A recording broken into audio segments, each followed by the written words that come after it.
what I feel is everyone out there, whatever they're doing, they don't need to be the jack of all, you know. At a point in your life, you got to do it, like try everything.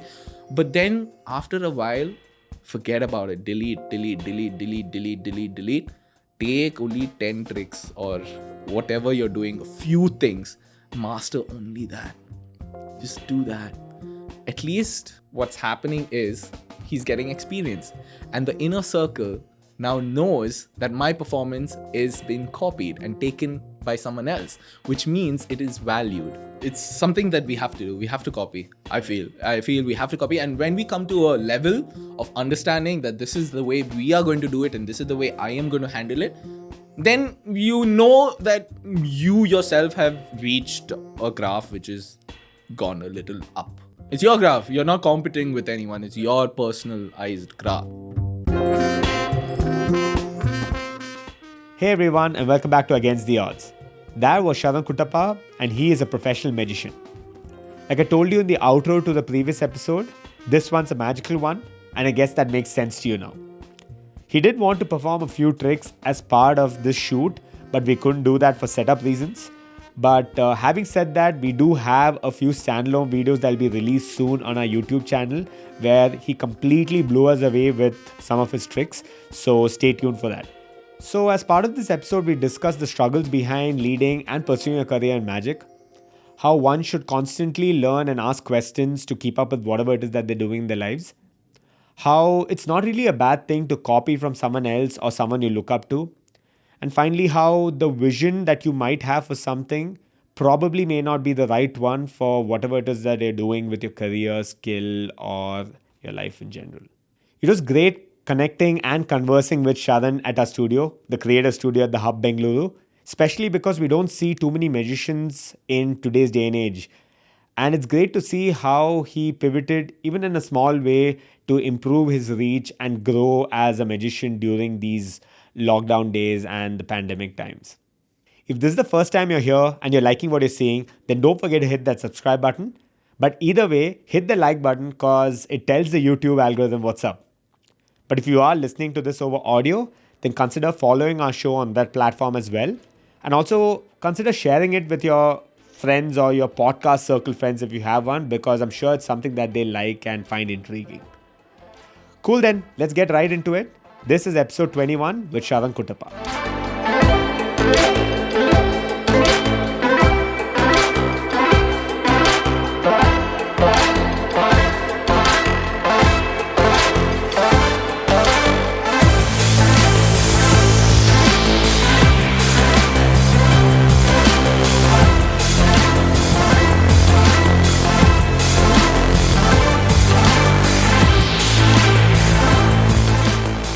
Welcome to the show, Sharan. What's happening? You tell me. Super nervous. So this happens as well, where we say, hey, the show's begun. And they're like, it's begun? What? What am I supposed to say now? So yeah, let's just keep it very simple and very easy. But yeah, dude, do you like your coffee? Is it all good? It's pretty good. Okay. You need an upgrade like we spoke about. Oh yeah, that upgrade. Yes. Yes. Absolutely. So cool, dude. So let's start off by introducing you to our viewers and listeners. Okay. So for people who don't know you, what's the simplest way to explain what you're doing, who you are, and what you've been through? Of course, we'll dive deep into your journey and how you got here. But let's start off by you just introducing yourself. Sure. Yeah. I am Sharan Kuttappa, and I've been a magician for the past 8 years or ish. Yeah, more than that, actually. I started in 2012. That is 8 years, yeah. Okay. So I've been in this industry for this much time.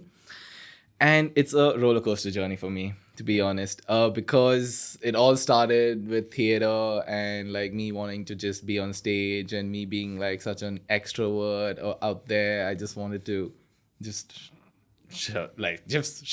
Yeah. Like I just wanted to make noise. Yeah. So one way I could do it was magic when it came along. So I became a magician, full-time magician, and that's just basically about me. So I'm a I'm an outgoing guy. I like to go out. And a little bit about me is just that I like to have fun. Cool. In any terms, in any way. And I like company. Right. That's more important. Like, if I have good company, oh my God. Yeah. We'll know by the end of next this level. whether you've had a good time or not. Oh. And good company or not. Yeah. Yes. Cool, dude. So where did all of this start? Where did your passion for magic start? Because it's not normally something that people tend to pursue in the sense as a full-time career. It's something that people do on the side, or especially when you're a kid, right? It's a little more inherently a childish thing, right? In the sense it comes from that same place where you like playing sports as a kid, and then you see magic because you're so blown away by what magicians can do, right? But then at what time do you decide, hey, you know what, this is what I need to do for the rest of my life? And how did you even go about doing that? And let's start from literally way back. I watched magic shows when I was a kid and stuff, and I found it really fascinating. Like, I found it like, ooh, like, how is he doing this? When like PC Sorkar, one of the, like, when we were kids, we used to go, and even today he still performs. Yeah. But like, how he vanished like a full elephant and all, I was like, oh, no way. That's so cool. But I was not that impressed to learn magic and everything. Right. But I was, like I said, I was always into theater. Okay. And theater was my main go-to. It could be anything. It could be literally even mime or anything. Okay. And then when I was in 11th and 12th, my dad got into magic. Okay. So he started researching on it. He started buying magic tricks. He started buying a few books, just like beginner stuff and stuff like that and all. And he started at that point, at that juncture. He started when I was in college. Wow. I mean, it was his hobby. We should get him on the show next. Yeah. So where did Part that all two. start? No, but that's crazy, dude. So, yeah. Yeah. So why did he start doing that? I mean, I'm sure that again, this is something that he would have just found as a hobby or a part-time So thing. So my granddad, that is, so his mama, my dad's mama, he was like these chota jadugars. He was not like professionally doing anything, but just for the family and just for this thing, he used to take, appear a coin, disappear a coin, and do some random stuff like that. Right. So, I mean, he was just this, and my dad and his mama were full clothes. Okay. Chaddi buddies. Okay. And my mama was one hep guy, okay? Like one very stern guy, but like very chill and cool and like very nice guy. Yeah. And he used to do like, try and like say this is black magic. And he used to have this coconut and this thing, and he used to go around and the coconut used to come up and then these like waters below. And that's a concept. That's a concept. It is there. Right. It works for a few people as well. But he used to do these weird old magic stuff. And my dad got interested because of him. Okay. And then he started researching on it when I was in college. And I was in theater the whole time. I loved plays. I started with Bangalore School of Speech and Drama. A beautiful way to get into theater, being a kid. And then at a point, then I moved on. I went to center stage and stuff. And after that, I was like, I want to do something, not in a group or anything, but I want to do something like on stage, something. Could be anything, just something. And magic was not even in my mind at that point of time. Like, I didn't even think I was thinking, I'll do mime, I'll do this, I'll do monologue, I'll do... And then once dad completed these 2 years or 3 years, and then he used to do some small tricks in the like parties, in the house parties when our relatives used to come over. Right. And I mean, it's just amazing. Like I of course knew how most of them were done, because even I used to like kind of binge watch and see like where he's putting it and how he's doing all these things and all. But then like when he did it, it was nice for the other person to watch. Right. So I'm like, okay, now I'm gonna sit. I'm gonna watch some DVDs. I'm gonna watch everything, consume this content, and let's see how I can deliver it. Yeah. And from then on, I just started doing it, and college used to be my biggest plus point when I was in my engineering college. Oh, you picked up engineering. Yes. So I started magic when I was in engineering. Makes sense, right? I mean, we spoke about this with our previous guests as well. Most of the engineers are not engineers anymore. I heard that episode. Yeah. Yes. That is very true, actually. Yeah. More than half of them are not doing what they studied. Right. They are doing something completely different. I would say just a handful of them are doing exactly what they studied. Right. So yeah, you know what I feel? Engineering is like, okay, we don't know what to do, we'll do engineering. It's the easiest thing to do. People think it's super difficult, super hard and all those things. It's actually one of the easiest things according to me. Right. It takes an effort. Everything does take an effort. Yeah. It takes an effort to fail also. Different kind of effort. Different kind of effort. So it takes an effort for doing anything. Right. So I feel like it was the easiest thing for me. I don't think commerce or anything could have been like simpler and easier, because in a way, like, I hate writing or reading. Okay. So I like only understanding it in a visual aspect and stuff like that. Right. Like someone has to or read it out to me and stuff like that. So yeah. Yeah, absolutely. I think that the fact that, I mean, what you said about it being easy, right? Yeah. It's the easiest path to take. Yeah. Right? Because most people are doing it anyway, and it's safe in their eyes when let's say your relatives or your parents or anyone who's obviously on the lookout for you, as in they're doing something that's, you know, probably going to help you in the long run. But having said that, you are basically doing what the other person's, you know, doing. So it kind of becomes the easier thing to do. Correct. But then, like you said, everything takes effort. So, of course. What did you do? Engineering. Yeah, we all, yeah. Yeah. You see? There's like a pattern to this. Yeah, absolutely. No? I mean, I think it initially started off, you know, that whole boom started off with stand-up comedians and, you know, these guys who were just like, you know, screw this shit. I've been part of corporate world for like God knows how long, and it's just, you know, they probably would have seen some of these small events within, you know, the corporate setup, and they're like, wow, this is great, but I think there's a much better way to deliver this, much better way to, you know, put let's say smiles or, you know, laughs For us artists right now, yeah, the corporates are the best people. yeah, Like, for the artists. yeah, For the artists, the other way around. From the outside. From the outside. If a corporate company comes with, yes. Yeah. Yes. Yeah. How many? Yes. Whatever it is. Yeah. Yeah. No, absolutely. Yeah. I think it's a very, there is a diverse set of audience within the corporate world too, right? So I think you as a performer, there's so many ways you can see to tap into that. Right. So I think now we'll obviously get to what you're doing right now, in the sense trying to really keep up with the times. And I'm sure you've gone a little virtual and all of that too. But yeah, so tell me, so how did that whole engineering thing go about? I mean, you started doing this. Did you go around college walking around like David Blaine and, you know, trying a couple of things? Or, yeah. Ooh, already put me up there. That guy flew all the way high with balloons. You saw the episode of David Blaine? Yeah.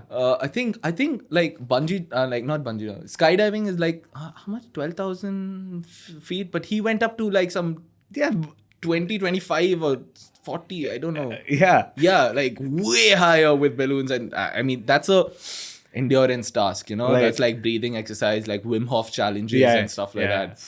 Like really embracing the cold and all of that, right? Embracing your body. Yeah, the body. Like you should know what your body is, you know, and that is extreme. Yeah. And that is what magic is. Also extreme, like proving the impossible. You know? Right. So that's where I also like really look upon, like, how do I prove, like, how do I do something that the other person thinks it's impossible?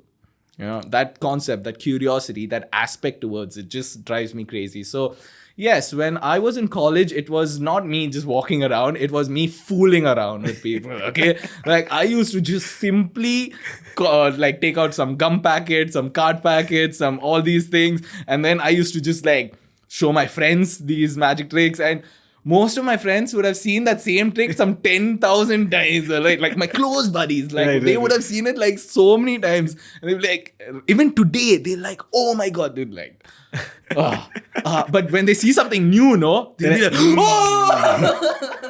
Only when they see something new. Otherwise, they'll be like, Yeah. But during college, I used to perform simply because these fests used to be there. Utbav Right. for Yeah. us, it was Yeah. in Ramaya. So, which college you were in? CMR. CMR. IT. Okay, Yeah. for engineering. Okay. So, I never come to CMR for engineering fest or anything like that. Right. But yeah, it was great. Fest was one of the highlights of my Initial days. Right. And one Utbah Fest, that is, I think, the second last Okay. Utbah Fest, the best thing ever happened to me, which is a stone memory in my head, you know. That fest, I'm more of a, not like a street performer. Okay, I do these street performing stuff and close up magic and all those things, yes. But I love audience. Right. Okay, that's a high I get, you know, like Right. energy I get. Like like I said, like the reason I started magic is because I wanted to perform for a huge crowd. Okay, and that's my forte. Right. So this happened, and I bought this super cool magic trick, which is You bought it. yeah. I had all setup and all of that. all the setup and stuff like that. Right. And I played a small thing in a big way. So I performed for around like 4,000, 5,000 people, college students over there. At that time, even I was in college. And it was like a color thing. Okay, so they took a drawing board and I drew myself like a person. And I drew a shirt, a pant, a tie, and blah, blah, blah, and all those things. And I gave them a few colors. And I told them, go ahead, take these colors and just color it up. Yeah. Yeah. Okay. And she colors it up and all those things. And then I have a prediction. And then I'm like, hey, I have a prediction. And then it's like, it matches, obviously. Now you know where it's going. I'm a magician. Right. It has to match. If it doesn't, I'm gone with 4,000, 5,000 people looking at me. Yeah. But then the kicker was this. It was just not the prediction. Oh. There was something more. Okay. And that was, as soon as the prediction, they said, okay, round of applause, yay, and all those things. Then I start stripping. Yeah, I thought so. Because that's the next thing that comes. They start stripping for 4,000 people. Yeah, I started doing it in college. Yeah. Okay, like, oh my God, the crowd. You won't get that. I don't get that reaction till date. Right. That crowd, that energy, that zeal, and the oof. Yeah. You know, Yeah, us, yeah, of like, course, yeah. and I'm a guy, and everyone, if guys also girls, everyone is like just howling, and oh my God, it was the best experience for me. And that time I drew a tie also, and I did not have a tie. Okay, a blue color tie. If you want, you can play the clip, roll the clip. Yeah. You saw that blue color tie? It was not a tie. It was just it was just a paper. Right. It was like a piece of paper which I just cut like this and put it because I needed like colors. You know, Right. I was not prepared, like fully prepared to do it. Yeah. But then all the teachers, the lecturers, and all. Fanish was our my coordinator, the extracurricular. Mechanical department, like he used to handle everything, but in the mechanical department. Fanish sounds like such a lecturer name, right? I still know 3 Fanishes in my college, so I'm like, wow. Lecturer name. But was your Fanish cool?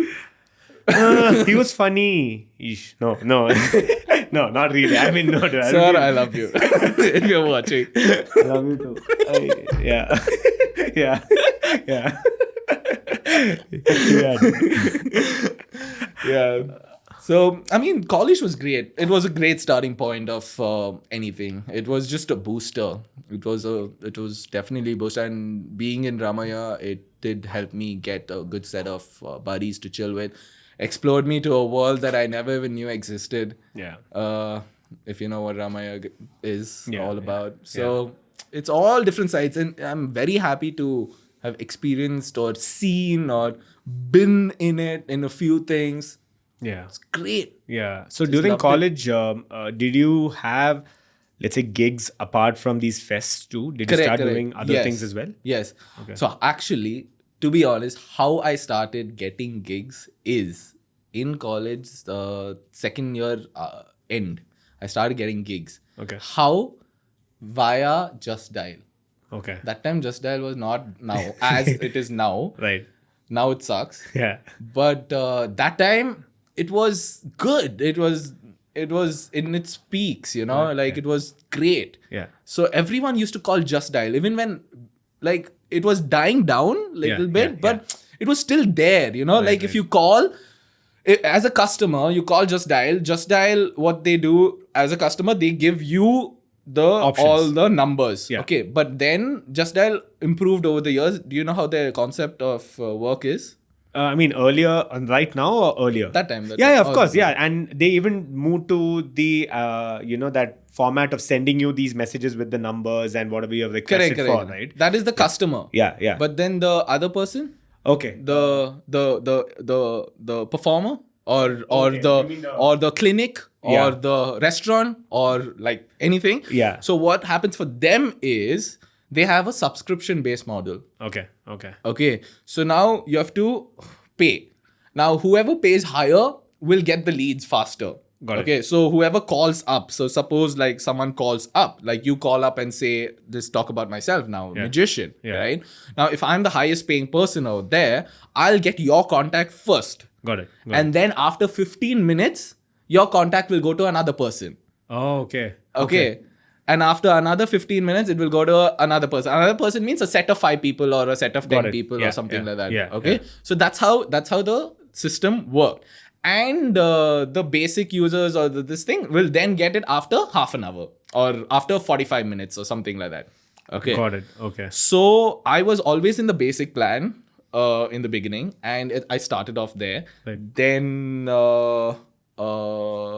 it was the greatest start because the only type of shows I got was kid shows from there, and a few corporate events, very rare, very rare, like once in a blue moon kind of rare. This is back in college. Back in college, Right. This is all back in college. Okay. Yeah. So it started off with Just Dial. And that was a great way for me to begin at that time. Got it. Okay. So my name, a little credibility, a little experience and everything started because I could get shows from Just Dial. And it's a very competitive market. It's like the market out here of any product. One person will sell it for 100, another person will sell it for Cutthroat. 98, and then it keeps going lower. Right. And then as an artist, no artist should keep going lower like a product. Right. You know, like all of us, let us have a set thing. So that's one thing that Indians do not understand till date. And that's one thing that I have learned to cut off from that sector of the people. Got it. You know, like I'm there, I'm watching what you guys are doing, but Yeah. I don't have a voice for y'all. Right. So were you part of what industry would this be? Because did you have a lot of people calling in for magician inquiries per se, or did you have a lot of people who just needed to get someone plugged into an event or a performer of what sorts? When they call for a magician. Okay. Like when they call for a magician. Okay. So they call for now even as on today, the terms are very different. When they call means they will be event people.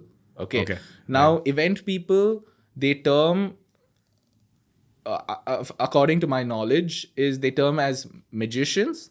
Magicians, when they say magicians, it feels like for corporate kids events and all little kiddie stuff.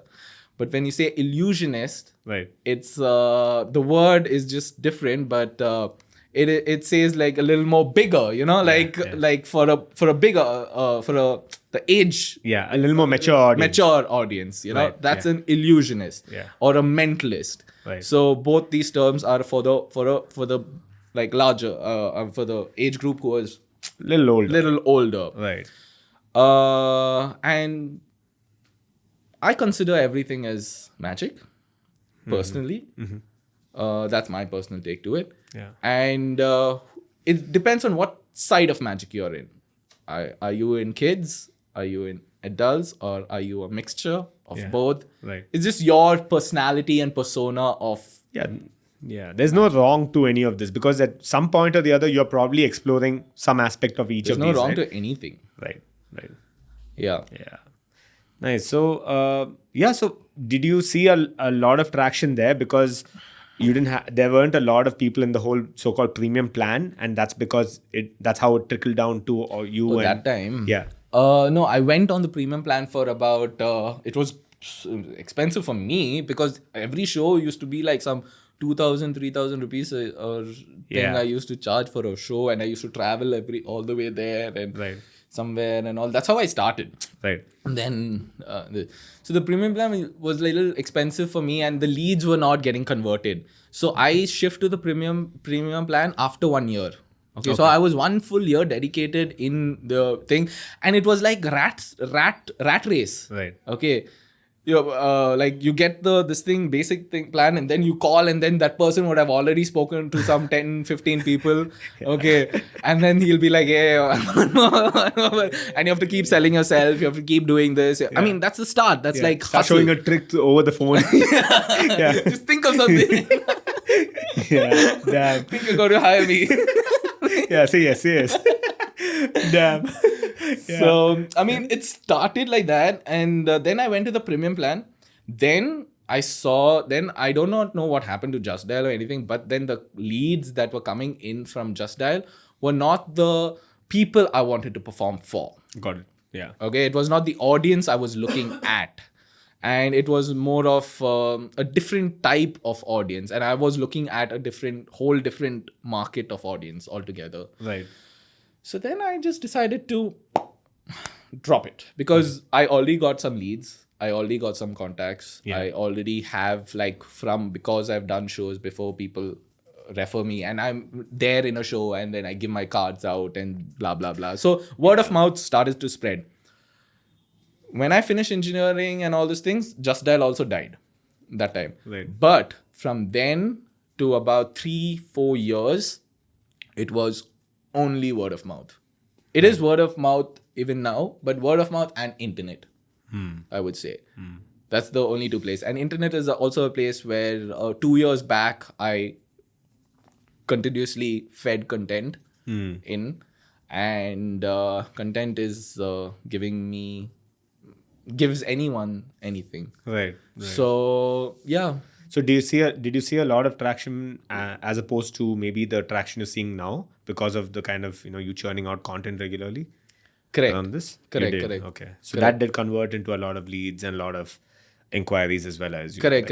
Yeah. So you'll not get that. I mean, I did not get that many views or that many things around it or how I thought that I will make money through my videos. Right. But I made it because of my videos. And it's I also got brands coming up to me and asking me to promote themselves and stuff like that, Right. So it's all about, I feel the more content I put out, I get into 20 times the result. Yeah. It could be through any other, facets, right? Anything. Right, Even today, that's the only thing. How do I put out what type of content and where and how to be consistent? Because as a person, you'll forget about me.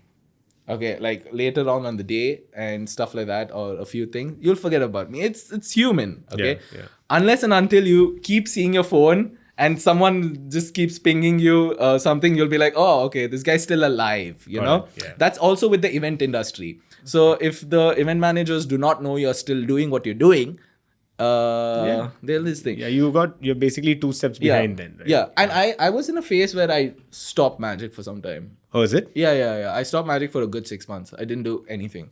I went out, I went traveling and stuff like that, and I was like, screw this, I don't want to do it anymore. Because I got bored of it. Okay, Bored of the performing bit or bored of this whole bored of waiting around traveling, and everything? Bored Okay. of traveling, and I was doing everything by myself. Right. Yeah. To be honest, it's hard, okay? Yeah. I was very bored in the end. I was like, dude, I'm staying in these fancy ass hotels, doing these fancy ass things, but I'm not feeling fancy. Right. I'm showing on stage, I'm doing all these things, but Yeah. it wasn't getting, and then I just said, screw this thing, I'm going to Mind Valley. And Mind Valley was happening. My brother introduced me to it. It was like a personal self-development program. Right. And I was like, I need it. Yeah. Hold me. Yeah. So, I mean, that gave me a little boost to remain calm and continue my journey. Yeah. And then I was like, you know what? Like, I miss it. Yeah. I miss what I love to do. Yeah. So let me kind of go back to it. Right. And hence I came back to it. And now it's been another 2 years as on day to day. Yeah. Yeah. I think we'll definitely get around to talking about this whole content aspect of pretty much anything that we do, right? Because I think we were talking about this right before we started shooting too, which is, I think today the easiest way to get yourself, heard, or you get your foot through the door, right, is basically by just churning out good content. I 100% believe in it. Like, Right. Yeah. And I not think good content. I wouldn't say that also. I would say any content. Right. Like, it can be, if it's good, it has crisp. Yeah. It has its tie up all the way. Yeah. And it has that maturity. Yeah. But if it's just content as the second person likes it or the third person likes what they're viewing, even if it's like good in the sense like background and all needs to be nice. Like if background is shitty, then as long as the person sees it, Right. There's like some sort of sanity to it. Right. Yeah. It's something like with a camera, like a camera can click a picture. Right. Okay. And then you spend just, I would say, give an example as 10 rupees. Right. Okay. Imagine. Yeah. Okay. And you get a good picture. Then the clarity, you want to improve it now. Okay. And then you say, okay, fine, I'll double the thing and $20 and I'll get a DSLR and blah, blah, blah and all this. So you double it from this to getting a good one. Right. Okay. Now you will say that now I want a little better one. Yeah. Okay. Now the 20, now little better, the graph of the quality of spend will be going up and the quality will be this. Now, when you want the quality to still increase, the graph of spend will increase much higher than the quality. Yeah. Because the quality will increase a little bit more, but the price will increase 10 times folds more. Right. So that crispness, if it's there in videos with all this professionalism, with this setup right now that I see, Flex, people. It's crisp, his tie is all the way up. All the way up my nose. No, but yeah. I love this setup. It's awesome. Beautiful. That's awesome. Yeah. No, but yeah, absolutely. I think, what you're also, I think, trying to imply is the fact that you've stayed relevant. Yeah. Right? The fact that there are a lot of people who have this, including myself, this whole perfectionism attitude, right? Where if you even see something slightly off, it's not going to bother anyone else, but it's going to gnaw at you constantly. And you're probably a little hesitant to put it out there. But the fact is that you're basically losing out on an opportunity to, kind of get your foot in the door. Right. And like you said, it's better to just publish content as opposed to not publishing anything and then at the end publishing some incredible looking thing. Correct. Right? Correct. You can't just give some amazing thing and then die. Yeah. Where did he go? Yeah. And then again, one amazing thing, just unless you tell the audience, this is my time frame. Correct. But if you keep the person waiting, no one will wait for you. Correct. And I think initial days, you just have to kind of keep up with that, right? You have to be consistent and you have to constantly show up, right? Because the moment you stop doing that, because initial days, again, no one knows you, right? So there's another thing I keep hearing from all these content creators, which is initial days anyway, everyone's bothered. Oh, will it look great? Will it be perceived the right way? Will people judge me? All of that. Initial days, no one's freaking watching or listening anyway, dude. So just do it, right? Your first couple of days, just get the freaking content out there and just get started. Because like you said, once you hit a point and you have a following or you have a community, right? At that point, you can say, hey, I've done all this. Now I might as well just go with the format of just pushing one really good looking video every 1 or 2 weeks. But you need to get to that point. You need to build the audience. Yeah, because initially if you say I'm going to guys, I'm going to push only one video every week. It's just going to be you, your mom, your dad, your neighbor watching. That's it. Well, that guy's like, well, if the video comes in my WhatsApp link, I'll watch. You send me, I'll watch. But then other ways, you have to stay consistent, right? Otherwise, there's no way you can get it out there. Yeah. So I think, it's so important to constantly, show up. It's something to work upon. Yeah. Personally, Yeah. for me as well. Yeah. So yeah. I think everyone, right? Not just with content creation. I think that's a very, there's so many facets to it. There's so much you have to do behind the scenes. And I get it. It is a bit of a challenge, especially, wanting to balance out quality along with what you're trying to put out there, right? It's so Yeah. key. But at the same time, you cannot, lose track of why you started this. So like you said, you stopped for some time, and then you realized, I love doing it, right? I love performing for people. I love, getting that high, like you said. So obviously you went back to it because it, beckoned you. But it's key to be consistent, whatever it is you're doing. I think I completely, believe in that. So yeah, absolutely. So yeah, tell me, so what did you, when you started off as a fresher right out of college, did you take up any other job? Did you decide to plunge and dive deep into magic, or how did that go about? So, I mean, I'm a laid back fellow, right? Like I'm really laid back. And my parents are super supportive, okay, of my stuff and what I do and all those things. And as I said, like I started business in college itself. Like it's not business, but money little bit used to be there. Okay. Right. And my dad was like, you know what? I don't care if you don't go for an interview, if you go for an interview. I didn't even go for even one interview of anyone. During college? During college. Wow. One reason is because dad has a mechanical firm. Okay. He started it. Right. And I knew that in the end of the day, I'm going to learn his thing. Okay. And you were studying mechanical, is it? And I was studying mechanical. Okay. So that was in my head. So all my friends were doing some stuff, and some of them also like me only. Right. But most of them were going for interviews, going for like doing some exams, learning for stuff, certifications and all those things. And just to be in that group, even I used to go. Like, to hang out. Kind of a thing. I actually went for GMAT studies for a course just to hang out. I did nothing. Like I had it was just not me. It was like 3 other people who were just coming just to hang out. Oh, you're going to hang out? I'll also come to hang out. You're also going? I'll also come. So it was fun. It was fun that way. But then like what happened was I was getting money. Right. Okay. So through these gigs. Right. And income was there a little bit for just college pass. Right. And I never used to take money from my dad. Right. Unless and until it's some like trip we're going where I need extra money or something like that. Yeah. Even trips also I used to spend my own stuff. Right. So dad was like, you chill. Yeah. You do what you want.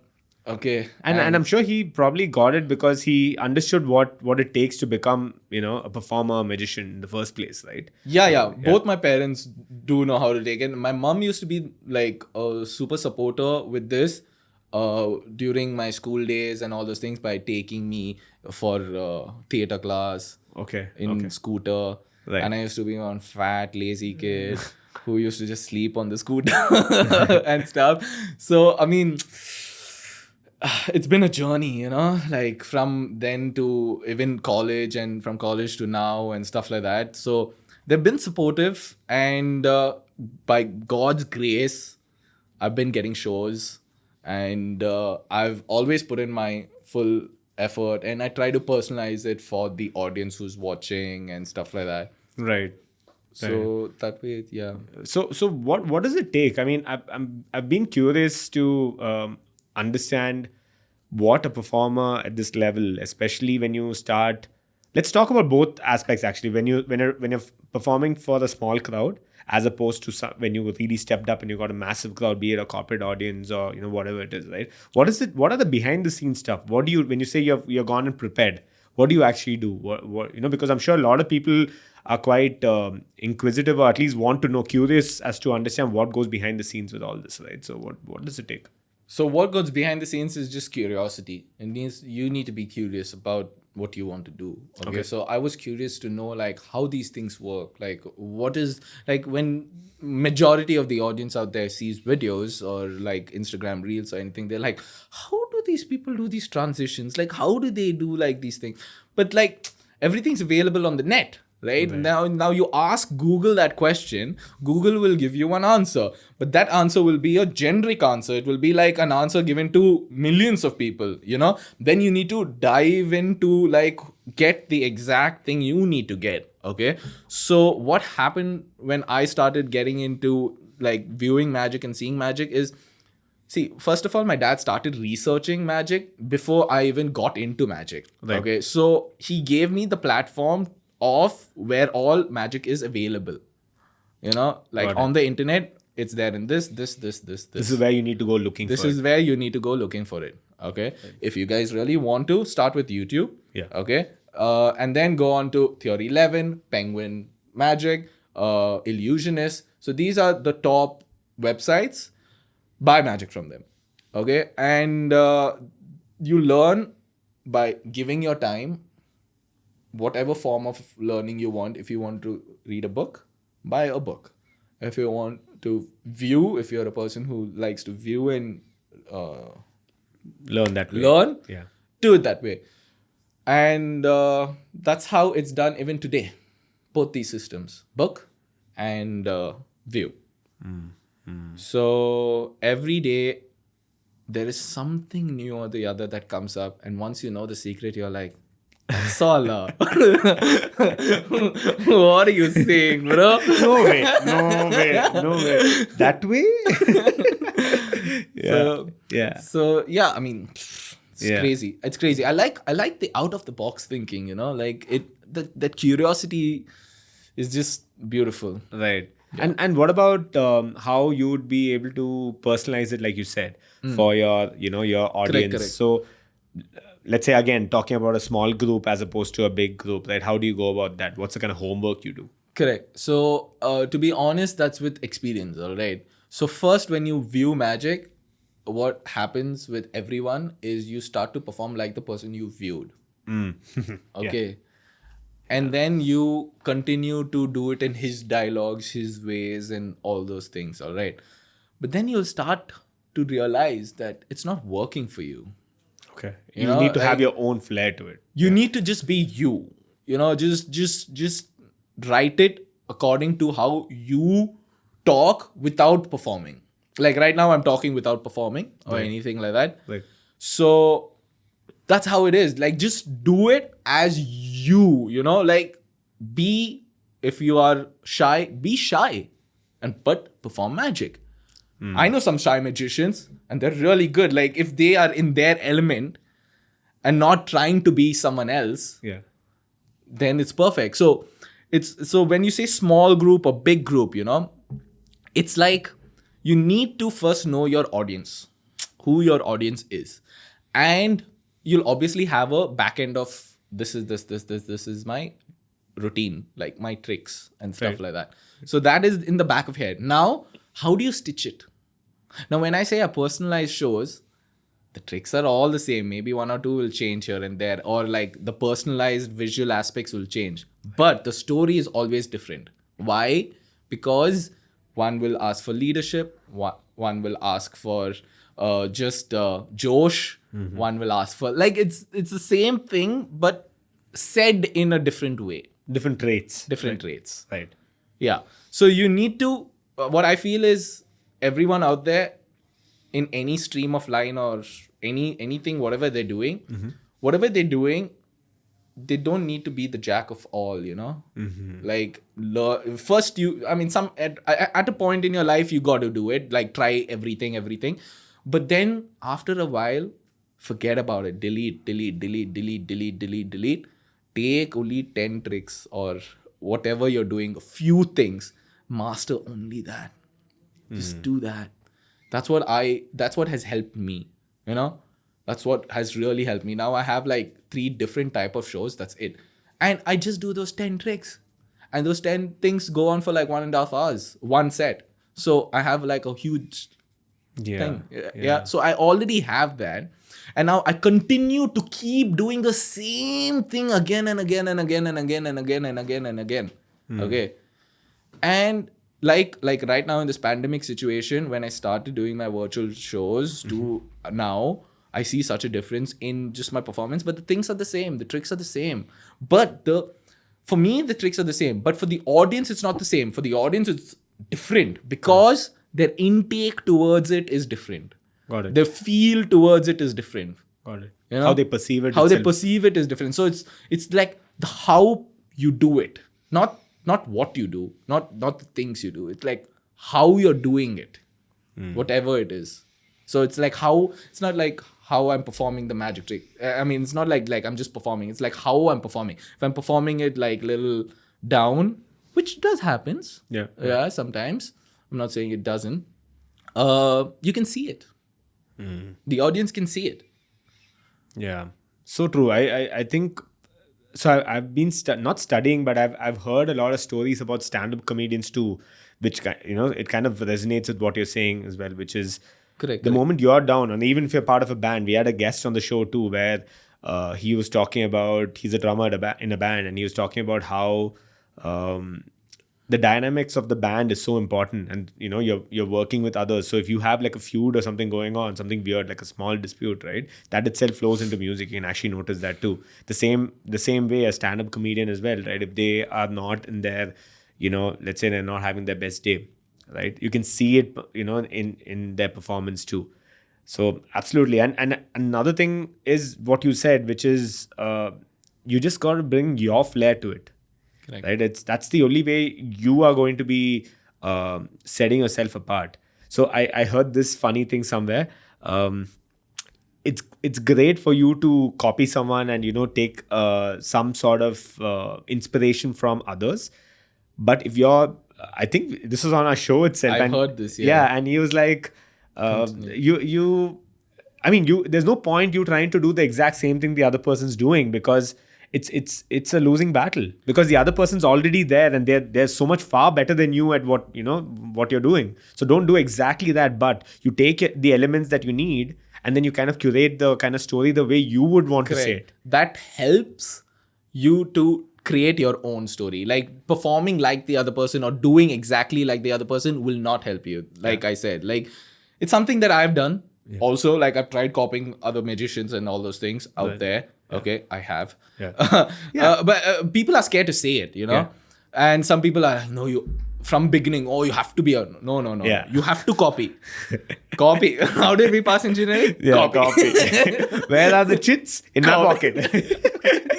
Yeah. I copy through different ways, but okay. Yeah. There must have been tricks there too. Yeah, the teacher would have chits. Chits was like out of my situation because I had a bad experience in school. I got thrown out of school because of chits. So I was like, damn, I'm never carrying chits in my life, but I will borrow chits. Everyone else is studying for the exam while you're sitting down and coming up with a trick as to how to pick it up from the teacher. Like, teacher, I have no chits, but what's that behind your ear? Oh, I wish that's so true, man. That would be so good. Should make a fantasy like that. No? But yeah. You were saying, so the copying bit. Yeah. I mean, it's something that we have to do. We have to copy. Right. I feel we have to copy. And when we come to a level of understanding that this is the way we are going to do it and this is the way I am going to handle it, then you know that you yourself have reached a graph which is gone a little up. Yeah, it's your graph that. It's your graph. Yeah. You're not competing with anyone. It's your personalized graph. Right. And if you copy, if you continuously keep doing that, for the other person, like some people will now see that someone else is doing their work. Okay, to be honest, from the people that I have spoken to who are somewhere up there, they are like, bro, it's great. One is, the majority of the people will not know that he's copying it. Yeah. Okay. He'll think that, oh, wow, masterpiece and all. Yeah. But the inner circle. Yeah. they will know. Correct. Yeah. Right. So it's great. Yeah, It's, absolutely. It's he told me that at least what's happening is he's getting experience, and the inner circle now knows that my performance is being copied and taken by someone else, which means it is valued. Right. You know, when he said that to me, I was like, yeah, man. And like my kid shows, because I've been doing it from college and it's kept improving. I did the same kid show for 3 years. The exact same routine. Exact same, but I had 2 sets. Okay. But exact same. As Okay? in 2 sets for everything. You pick one of those and you go for it. Yeah. Okay, exact same. Right. Even today, I have those 2 sets still. Okay, even today. Right. Trust me, people have come to my shows and all those things, and they tried to be like me. I'd be like, yes, please do it. Yeah. Sometimes, like, I'm like, I love it. Like, I love seeing like someone else trying to be as stupid as I am. Right. And and who did I copy? I copied a guy called Silly Billy. Okay. He was a UK based magician. Okay. Okay, so I bought his stuff as well. But like I had the rights to do it. Like I got it. Yeah. So when I put out also content out there, some magicians I have seen who have done it my style. Some of my friend magicians that I've seen, some other magicians have done it in their style. Yeah. And not style, word to word style. Got Okay. it. Like this is literal copying. And they're very happy. Some of them are like, how can you do that? But the people who are matured in life are like, thank you, bro. Please go ahead. Yeah. No, it's continue doing it. Right. Doesn't matter.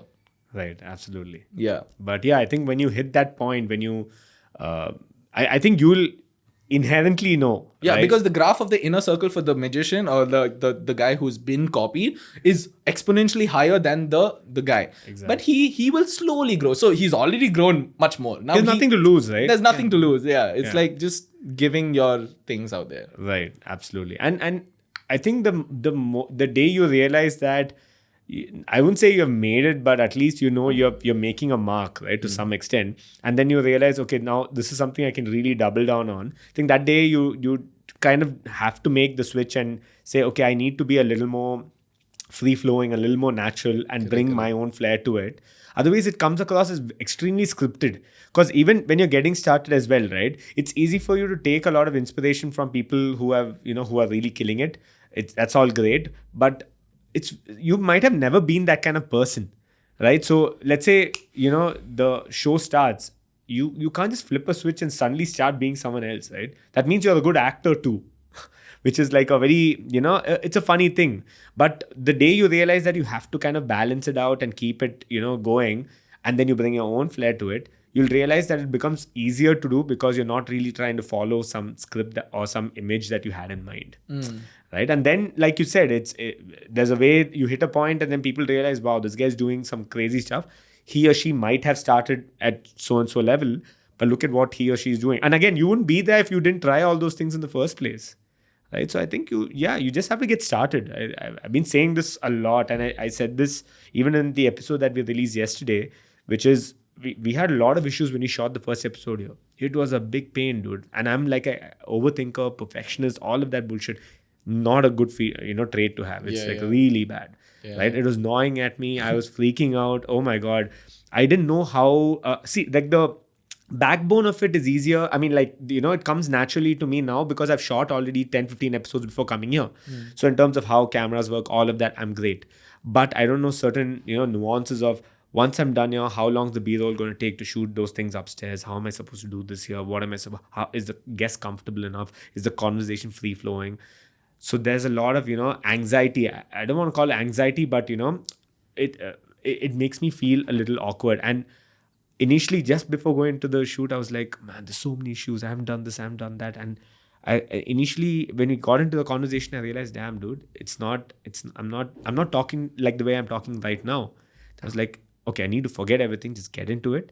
We'll figure it out as we go through it. Because you're the person who's handling everything, the back end work as well as the on stage, on screen, behind the camera. Yeah.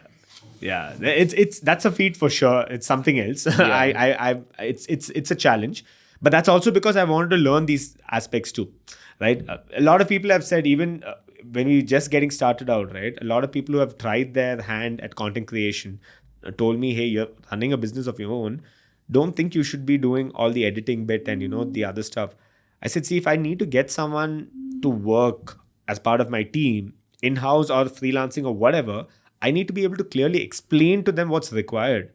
Right? It's very easy for us to sit outside and then say, yeah, this is what I need. Or, you just show something on Pinterest or YouTube and say, I want it to look and feel this way, which is easy for anyone to say. But then you can't really explain the details and the You need to intricacies get of your it. hands dirty. Yeah, you have to. Yeah. You just have to. And I think, correct me if I'm wrong, but I think all the YouTubers out there and stuff like that, the big ones out there, they edit their own videos. Right. Like the only like promotional videos or like good content, like crisp content, they do give it to another, Outsource it, yeah. outsource it. But most and majority and the way they started is because they are doing everything. Correct. Yeah, They absolutely. are editing their own videos, they are scripting their own things, they're shooting their own things, they're doing everything themselves. Correct. It's like a one-man army, and then that one-man army goes into 2, 3, depending on like Yeah. the orders you get. Correct. If you get an order, but if you don't get, even now, they still do it themselves. Correct. There's so many content creators who who've been at it for years together, and they have like see, it comes down to what you want to do. Like for instance, if you're the photographer or the videographer, it comes inherently or naturally to you, right? You've picked up that whole. You have the knack for it. Right, and you kind of thrive there, so you're like, wow, this is great. But someone who's maybe just an entrepreneur and is trying to just put themselves out there on video, maybe they want to learn something like the way I am right now. But I can tell you, I'm getting a high from this. I love this, right? It's a great feeling, right? But there could be someone who's like, I just need to get like a proof of concept out there, show that it's working, get like a team behind me, and get things going, right? That's also possible. But I think what you said is so true and key, which is initially pretty much you're doing everything. Unless you have made it somewhere else and you have the money to blow away, you would never, start off something, from scratch and say, you know what, I have like an awesome team. Check out this production team behind me. They're always with me. They follow me around and, that sort of attitude. I don't think no one at that level ever does that. Yeah. And I think you just have to get started, which is so true. Absolutely. Cool, dude. So tell me, so how has your experience performing off late, let's say pre-lockdown to now as well, right? How have things been? How did you have a certain event or certain phase in your life where things really picked up and you realized, man, this is something I can do full time? Both these questions are different. Mm-hmm. So I will tell you what happened just like when lockdown started. Okay, Yeah. sure. Okay. So I mean, just before lockdown, I was in that phase of like doing a theater show and stuff like that. Okay. So you still do theater? Theater show. Okay. Magic. Okay, magic. Okay. Magic wise. Okay, I thought you're still performing as a. No, I stopped. Like, it was hard for me to continue to do it because of reasons. Yeah, right. So many reasons. Right. Don't want to get into that. Right now. Yeah. So it's from the COVID time, no? Yeah, just before that I was thinking of doing my theater show. And it was a intimate theater show, like 20 people. Okay. It was that kind of a show or 30 people max. Right. In a small room, but like experience is high. Right. Okay, like I wanted them not to just experience like magic as like performing, but feel it, get into that zone. So I drew a thing where I take a sofa and their body is cut into half. Okay, and then they can come and click pictures, they can be in it, they themselves can be in it. So they run through this experience, okay, of all these things, and then they come into the show. Right. The show lasts for around 45 minutes or something like that. Okay, and it's like good things given, and it's pretty interactive and like couple friendly and stuff like that. Okay, Right. So I was in that process of getting the show up and running. Got it. This is the first time you're trying something. This is the first time I'm trying something like this.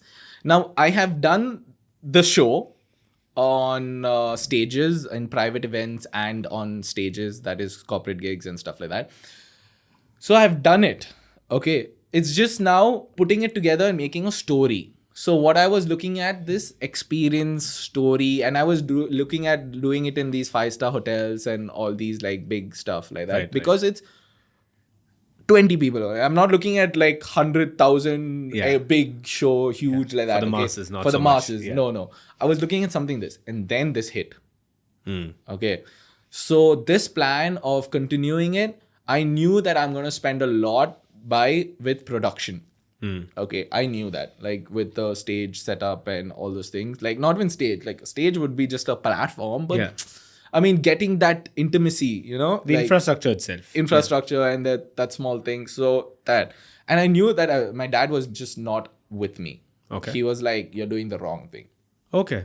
Okay. Like you get sponsors, then that's fine. Right. But you should never spend your own money for all these things."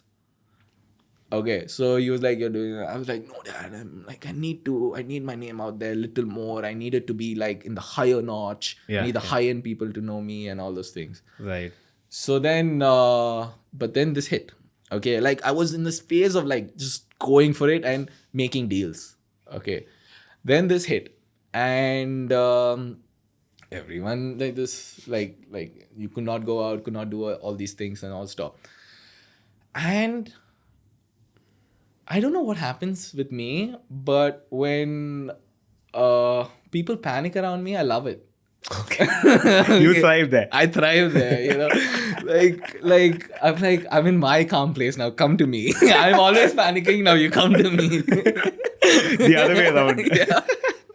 Everyone's calm and you're losing your shit. Like, what is I happening? was losing my shit before Corona. Like because of all these things, I was losing it. I was like, I need to do this. I need to do that. I'm only not understanding what I need to do. Okay, in the end of the day, I'm just like, and then this thing happened, and for some reason, I had some time for myself as well, and I just started.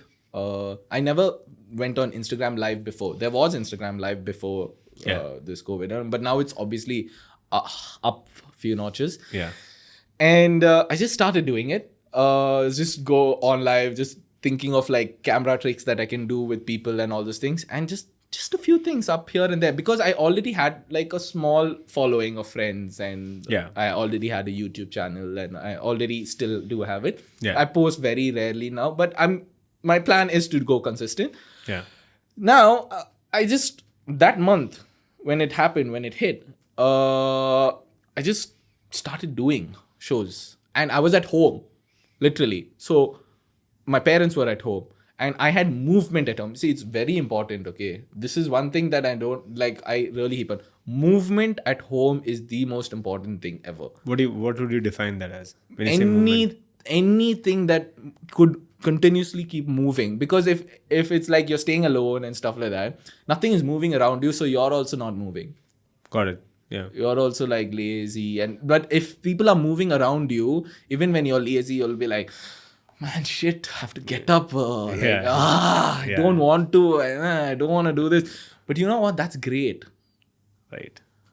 That's why, like, I always thought like I'm gonna move out of my house. I can, but I'm still not choosing to. I give random lame excuses and stuff like that, but I'm not moving to, because I know that, see, if I move out, I'm going to be so bored. I'm going to have no movement at home. Yeah. There's going to be dullness and all those things. And here, at least, even there's only fights happening also. I mean, at least it's keeping it going. Yeah. Something is happening. Yeah, you know? absolutely. Yeah. So it became a situation at that point where just do it. Okay. Right. And then like I have friends from sides and all those things. So even like people call me, I call them and all those things. And some of my magician friends also call me and be like, bro, what is happening, bro?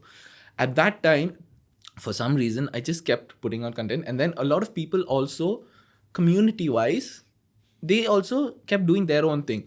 Now, when they wanted to do something for them and call me and all those things in the beginning, and Hub was my starting also. Okay. Yeah. Okay. So Hub also contacted me, and then they were like, bro, can you do it? It was just beginning stage, okay? So everything is just like at the point of beginning, you do just everything for free, and you just do it in your best possible way and manner, you know, just push everything you can.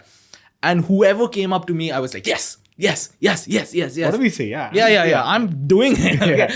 Then think about what you're doing later. First say yes, then be like, okay, Figure out. now you script it out, Yeah. now you do all this and all this thing. So that way I started. Okay. And to be honest, like then I edited a few videos here and there and then posted it and stuff like that. And that transition phase, no, at that point when everyone was psyching out, like I said, I wasn't psyching out. Okay, everyone's like, how to do. Just a handful of us did content during that month, and the next following, right? It just organically grew. Okay, shows, inquiries kept coming in. Like it just organically happened. Right. Okay. And virtual performance, I was like, how am I going to do it without a person choosing it, without a person doing all these things and all? But eventually you begin to learn how. Like you just begin to learn. And then when you do it, you know the mistakes you do and stuff like that. So it continued in that journey and it is still continuing. I think now it's the 5th month or 6th More than month? that, dude. 6 yeah. months? Yeah, probably March is when it started. Right? Yeah, March is when it started. April-ish. So it's more than that, about 6-7 months now. Just crazy. March. Yeah, to March end, April beginning, which is just crazy talk. You think about it like it's 2021 already, dude. I mean, I never thought. Okay, so I started doing this in April. The procedure started in April, okay. But when did lockdown happen? April. Okay. April, yeah. Correct. Okay, somewhere there. Yeah. Okay. So, yeah. And it just became a journey of like putting out content as well as like showing people online screen. Now I feel like I'm just like an online performer, you know. Now I have like tried now as on today, this is just recent news, so I'm like very happy about it. Yeah. The Airbnb also has like experiences and stuff like that. Yeah. So my name is listed and I'm rolling on it. So just yesterday also I performed for like 20 people all around the world from Facebook. Okay. So the team was also working from home, and everyone works from home nowadays. Right. So they want some entertainment, small entertainment in some ways and manners. So these corporate shows are now also working in a big way as doing it from home itself, you know, like you perform for 4,000 people, but it's on your laptop. You know, it's literally like that. And now from that day till the transition of me performing and trying to see how it looks online and like the one angle view, there are so many positive things that you could not do in the real world that is so much easier to do online. Okay. Now it's the other way around. Like, yeah. I think that only happened because you started exploring that bit. Right? Yeah. Before I was like very hesitant also. Like I was like, oh, how to do it and all this thing. But now I feel like it's easy, you know, like it's simple to do it. And then now I also run it in a production way. Like the whole show, I've made it in a production based show where I run a virtual camera software called Ecamm. Not keeping anything a secret. So basically this is like OBS, if you know what that is. Yeah. Right. So it's same thing, same features, but used for a Mac and very simple to use, convenient to use. Right. So that's like different cameras you can have and lighting, and you can play music, you can use overlays. So it's like a full OBS production. You're doing it live, basically. Live. And everything is broadcasted live. Correct. Yeah. That's the kicker. That's the kicker. You know, it's not like a video that is edited. It is an edited video, but live. Correct. Absolutely. Okay, that's what OBS is. Yeah. So that's my current thing. That's what I do for any show, whether it be a small ass show or a huge show. It is running through my camera software. Okay. And the production show is done in that way. Now here I have shows for kids and shows for the regular crowd. Okay. So type of shows for kids, I act differently. But for regular, I'm me. I'm just me. Yeah. For kids, I act differently. I act more like, hello, like exaggeration. And I'm an over, okay, all my theater teachers will know this. I'm a over actor, like, Yeah. what do you say for that? Yeah, Overacting. Yeah, Yeah, overacting. Yeah. So I'm a person who just Overacts a lot. overacts a lot. You know. Yeah, but that works, I'm sure, in your favor in some of these it works, kid but shows. I'm very happy at this time. I've learned to calm down Right, in a way. right. So it's helping me to also be Yeah, mindful of how to do that. mindful Right? of how to do, because if you overdo things, you panic. Like I said, I'm a panicker. Okay, when people panic, I'm like, Yeah. You seem to be like calm, so let me start panicking. if I see a panicking person, I'm like, Why aren't you panicking? Why aren't you Yeah. Absolutely. Yeah. So that's great, dude. I mean, do you feel like that also? in what? In panic? I mean, no. So see, the point is, once you get excited, right, and you're at one level, it's very easy for you to kind of, not wavered, but you kind of, you're at a very different wavelength. So when you start to try to put something out there, you just don't, you're not able to string together words, or you're not able to put something the way you want it to, be put out. So that whole calming thing is also, oh God, it's a challenge, dude. It's a big challenge, especially like before shooting the episodes too. I'll be thinking, okay, I've done my research, I've spoken to the person, I've made notes or whatever it has to be. But initially I used to be like, okay, we'll talk about this, we'll go here. But again, being very mindful of the fact that it's a conversation, right? So like, I'll touch upon this, I have this. Today, I've reached a point, for the most bit, I haven't even had to open the notes bit because we're still conversing, right? So it's constantly telling yourself, it's okay, just relax, just take it in its flow. Like how, I mean, you don't go prepared when you have to go hang out with a friend, right? I mean, like, that's just so weird. Who does that? You don't like note down stuff and say, we haven't met in 3 weeks. These things happen. I had to talk to this person about this. I had to bitch about that person, make notes of it, and then go and say, one second, let me check. Yeah, I'll tell you. No one does that. So I was like, if it comes naturally there, it should come naturally here too. No, but one difference is there. It came to a point where, I'm saying what happened. Yeah. Where even when I go out with a friend, like, being a magician, I have to do something. Oh, that's a different thing. Yeah. Then I have to like, There's a different pressure. So that's a different pressure altogether. But then, like, that pressure was also there. Like, this thing, that pressure was also there. Like, every time I go out, like, it's like a thing that I have to do something, and that pressure was there and all. But in the end of the day, as like, even now also, that pressure is there in few areas. But as on today, I'm around friends and around people who are in my life, thankfully, who have sat me down and been like, see, nobody's asking you to do anything also. Right. Chill out. Yeah. Okay, bro. No one's expecting No one's expecting you. Even if people expect, and if you're not ready, don't, bro. Yeah. Who cares? Yeah. Yeah. I think it's just us putting pressure on ourselves. On us. Yeah. That is the boy. I recently was hanging out with a few friends, and we were having great conversations. And he was like, bro, what is the one thing that scares you the most? Tell me. Dude, there's so many things, dude.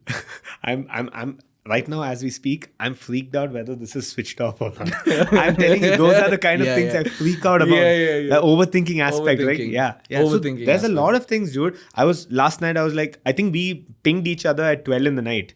And I'm thinking to myself, will I wake up at 6 o'clock? Will I freaking wake up and be here on time? And I'm thinking, I've got this very weird thing, and I talked to my wife about it too, which is, I think these extreme negative things as well, right? Your mind's just a freaking like a weird playground. So I'm thinking when I'm going to bed, last night, we have a shoot that has to happen at 9:30, and I'm freaking out about all those things I told you, right? There's an event happening in the location, all of that. Like, what if I wake up at 9:30 now? I'm going to bed at 12. I'm like, fuck. I'm like, what if did I switch on the alarm? I'll be like, did I not? Like, so those kind of things fucking like freak me out. Small things that don't need to make sense only freaks you out. Yeah, I'm telling you that I'm freaking out whether this camera's on. Shit, but yeah, dude. I think that overthinking, if you don't curb it at certain points, right, you're screwed.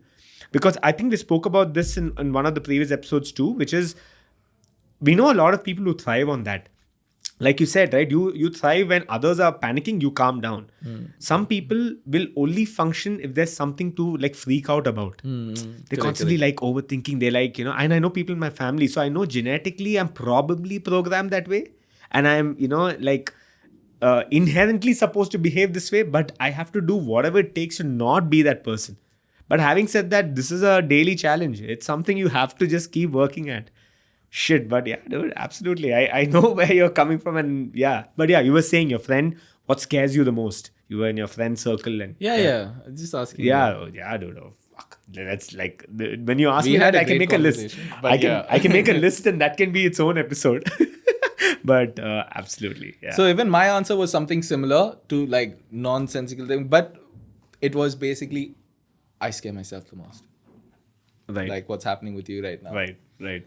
Now, honestly, that's what scares me the most as well. Like nobody else, you don't scare me, or anybody doesn't scare me. It's me. Yeah. Dude, I don't know why I get scared of myself. So it's like that. It's just a feel.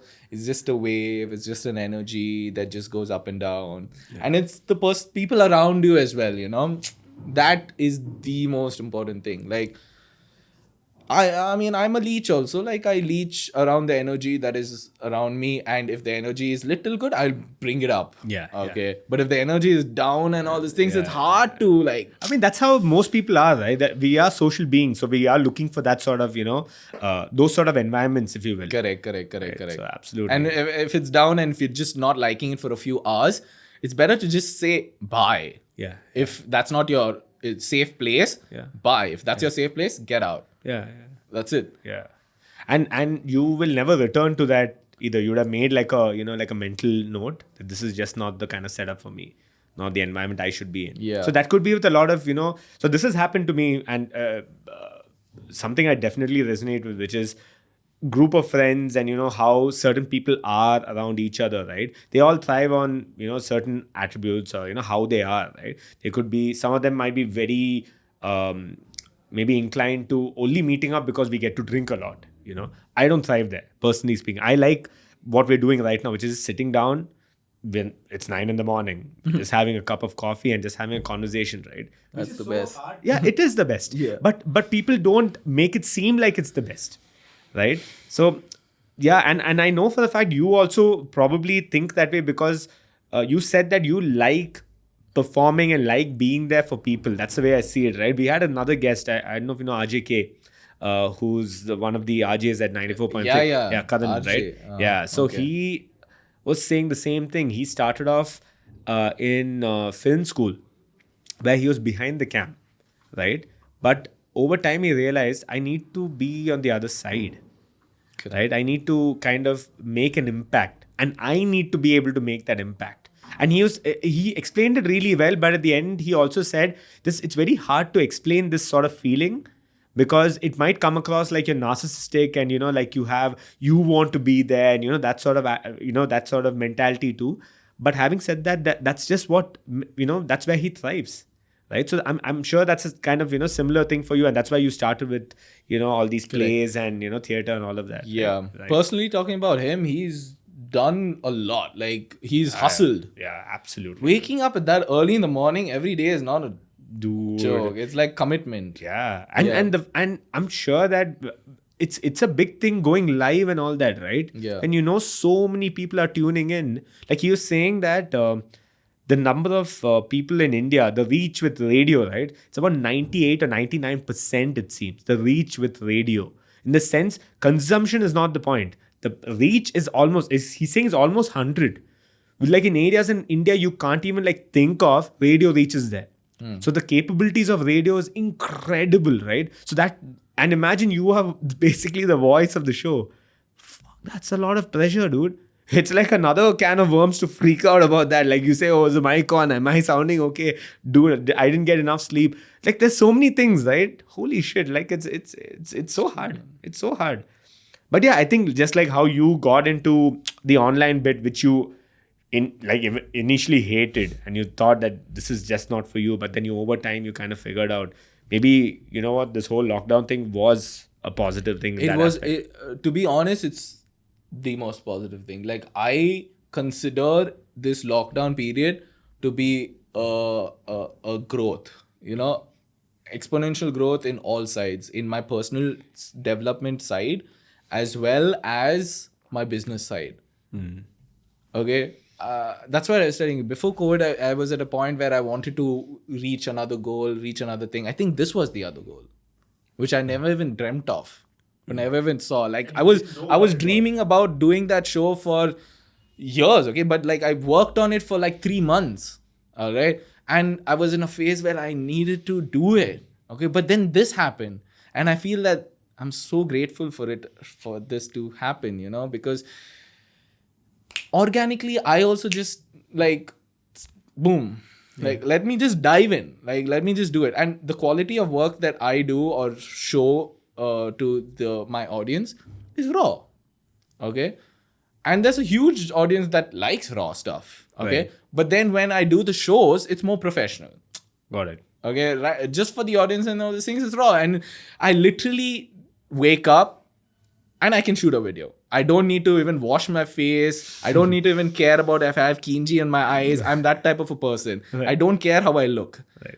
Because kind of I know how I look also. Right. Okay. Right. So I'm like, that's not a factor. that's not a factor. I have even guy friends who try and touching up their face and all. I'm like, bro, commercials only this you do, bro. You don't do simply like that. Do it for something like like someone expects you to do it, then you do it, Right. Like Yeah. so Absolutely. I'm a raw person, like even right now this is complete rawness Yeah. and stuff, but that's me. And I've seen growth being yourself. So as on today, like I said, I performed a lot of shows online. Whoever gets in touch with me and whoever gets in contact, last month, from just this last month, lot of corporates have started doing shows. Lot of corporates is where the door is at. Yeah. So I've been taking up as much as possible, and I've been performing. In the beginning, I was just doing simply, Yeah. just for the heck of it, like experience, Right. knowing how to do it. Yeah, sure. And I think another thing you touched upon when we spoke on a couple of days ago, right, is the fact that you've started writing a lot of things. You start journaling or you start noting That things was down. always there. Right. I always write down a few things. I don't write down like pages. It's literally words, one Right. or two or three words that I continuously keep Why so? writing down. Like if I think that I resonate with something that you said, immediately I'll write it down, because see, I'm dyslexic, okay? Okay. I don't understand stuff. Like even if you tell me a name, or if you tell me things, no, a word that I want to remember, I'll want to remember, but that want to remember won't remember. Yeah. Okay. It won't get you to remember it. I'll be like, okay, I'm gonna phonetics. Let me get this. It sounds like this. And then I'll go home and scratch my head. I'll scratch my ass. I'll be like, what is this? And sometimes you can't ask the person again. You're not that close to the person or anything. Or like you just spoken to the random dude. You can't ask the person again. So right now, I just take up my phone and do it. But then many times I miss it as well. Right. Many times I miss it as well. Like, don't do it 100% of the time. And I get frustrated. Like, why didn't I do that? Now I don't know. Now it's gone.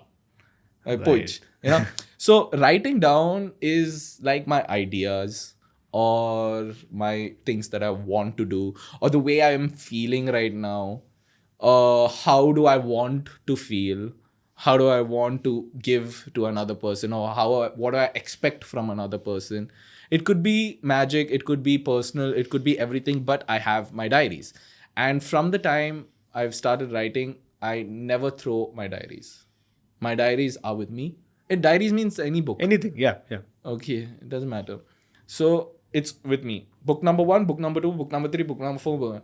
And I have folks who do not touch my stuff. So I can leave it wherever I want to leave it. Nobody will touch my stuff, because belief is there that nobody is going to touch it. Yeah. Even if I write shit about myself or shit about them also, they won't care, because I know for a fact we have that understanding. No one's going to touch my stuff. I'm also not going to touch your stuff. That's all. Absolutely. So this is my personal book. which contains secrets of myself, as well as my professionalism, as well as anything. So it just helps me. Writing, I'm not a person, I'm not a writer. Like, I know friends who are writers, okay? They write like 2 pages or 1 page every day Like proper content, right? about their life. Okay, and strung together really well and like proper. Yeah. Very well, very good English, written down perfectly. 1 full page on every day, what happened through the day, express all that and stuff like that. And they do a really good job. I mean, that's everyone does a particular thing for a getaway, you know? Like, that's their getaway. Like, that's their mind space where they can scream. For me, the mind space to scream is actually scream. Not simply in the room, but in front of people. So then that's my getaway. Like you're getting this energy, this drug, right now, like this zeal to do all these things. That's the thing I get as well. Absolutely. Yeah. So it's... When did this start though? When did you start writing things down? I mean, was it in school, college, or? It was forever. It was in college, in 11th, 12th and all itself. Okay. Yeah, like I was forced to also do it a little bit. Okay. But I'm sure you'd have seen the benefits of it when you started. I was forced to, and I hated it. I was like, why are you doing this to me? Yeah. But yeah, absolutely, dude. I think when you get it off your mind, right, that itself gives you that sort of, that sort of a relaxed feeling, if you will. It's off your mind, right? So I've been doing this too ever since so when I left my job, right, is when I started planning for the show. Okay. And it took me a good more than that, about more than half a year for me to get around to starting this. And before leaving my job itself, I have this habit of making notes too. And again, not in a structured way, but not like writing like 2-3 pages of proper, like vocabulary and all of that BS. No. So structurally, I put down a lot of my thoughts. And I can tell you the B-rolls and everything I'm shooting now has been an idea that I planned a year ago, last November, is when I've been planning certain things out. What I'm scared of is the same thing you're scared of, which is if I don't note it down, it's gone. Forget, Yeah, and I easily forget a lot of things, dude. So a lot of, even my family members, my wife, everyone, they'll tell me, hey, remind me. Yeah, they like remind me to do this, or you need to do this. And I'll be like, okay, you want me to remind you? Why don't you remind me tomorrow to remind you? Like it's and I'm saying this because like there's no way I'm going to remember it. Yeah. So if I lose my phone, right, or if I lose my reminder system, I'm done, dude. I am done. Yeah. I don't even know what I have to do properly today. Like I need that. Like it's a. I mean, like it's a system, right? And once you get used to a system, and I feel you need to have your sort of offloading system. Some way you can get these thoughts out, so that way you don't have to worry about. So coming back to this, I all these things I'm executing right now is only 30% of what I've noted down then. I have a lot of ideas, but I don't have the bandwidth and capabilities to go about it right now. But it's already noted down. Another idea is, if you notice, my YouTube channel is not with the show's name, it's with my name. It's under the personal brand, right? The reason is because I have so many ideas of shooting standalone videos too, which might kind of tie well with all of this as well, right? On the personal development space, self-growth, all of that. But for me to get around to that, I need to know, okay, I've reached a point where I can confidently deliver something of quality.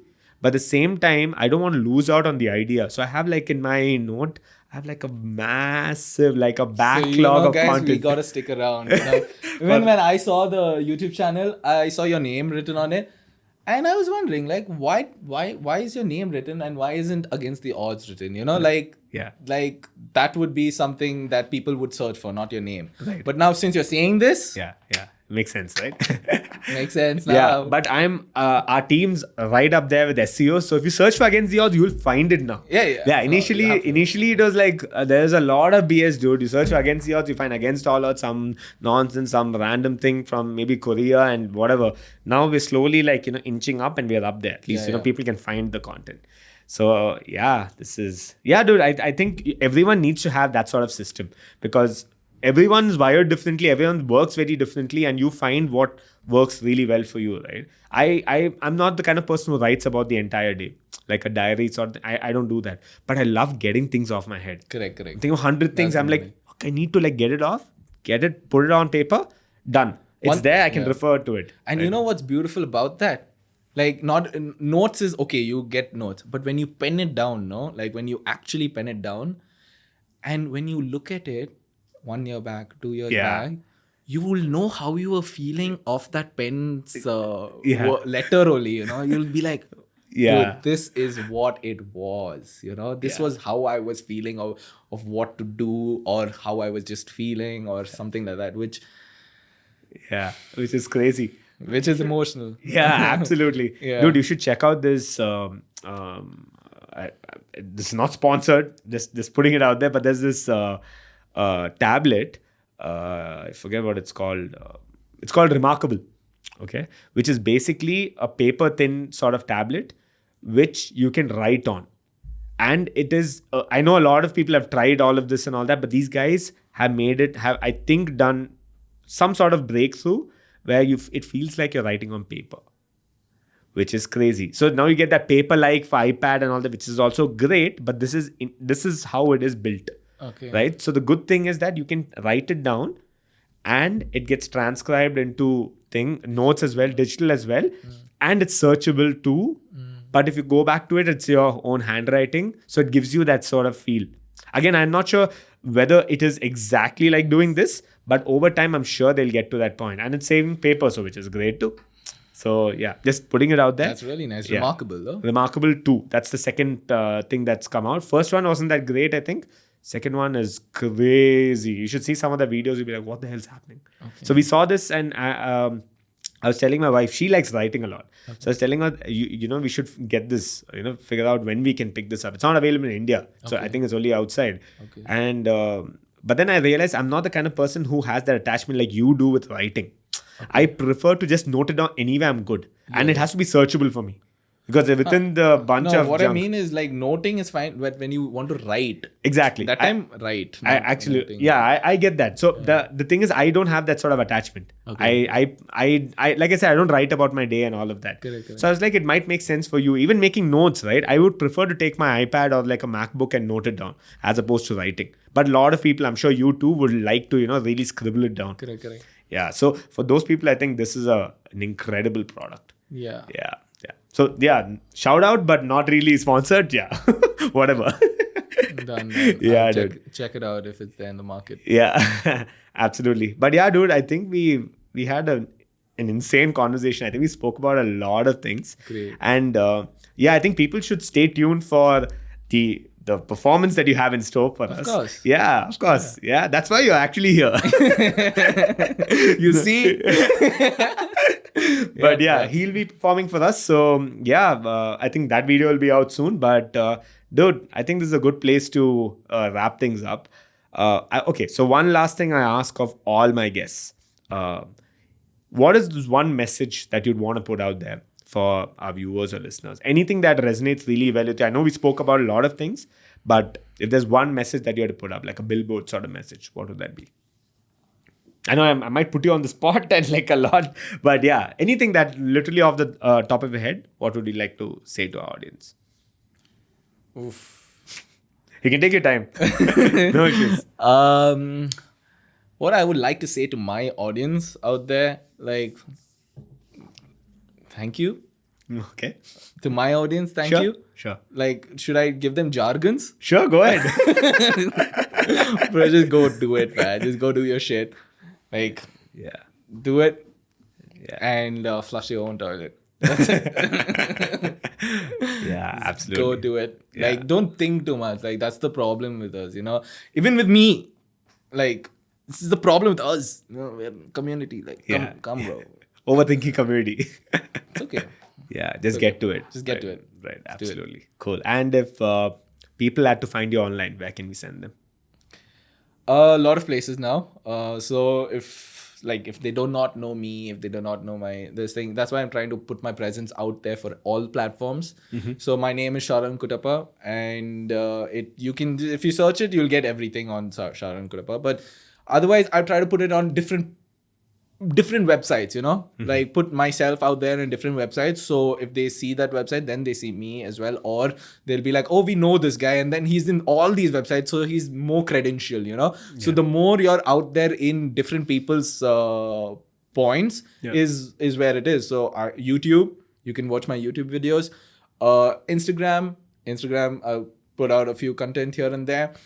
And now Airbnb, where because they're hosting online experiences, you can literally just book me for a show.